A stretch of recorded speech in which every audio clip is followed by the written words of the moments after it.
Monsieur le ministre de la Transition énergétique, 1500 entreprises acteurs de la transformation du bois, dont 90% de PME établies sur l'ensemble de notre territoire national, sont aujourd'hui durement frappées par la mise en place de la REP, la responsabilité élargie des producteurs sur les produits et matériaux de construction du bâtiment, issue donc de la loi AGEC.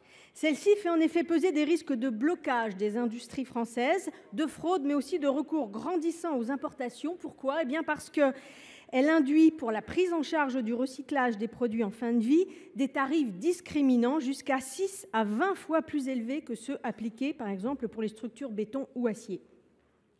Les industriels de la transformation du bois s'acquittent depuis le 1er mai dernier d'une éco-contribution qui peut avoisiner les 3% de leur chiffre d'affaires, avec une trajectoire entre 6 et 9% à horizon 2027.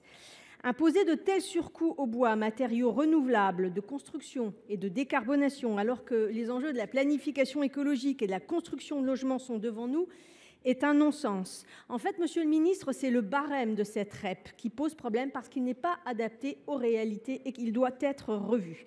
Il ne tient en effet aucun compte du cycle de vie vertueux et du profil écologique des produits bois.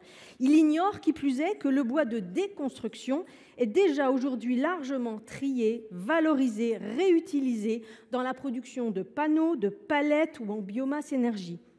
C'est donc une économie circulaire vertueuse qui est en place et qui n'est pas prise en compte par la REP actuelle. Je sais que votre ministère fait des propositions en ce sens, mais malheureusement, à ce jour, aucune ne fait blesser ce barème bois. À titre d'exemple, aujourd'hui, pour le parquet bois massif, c'est un surcoût de 400%.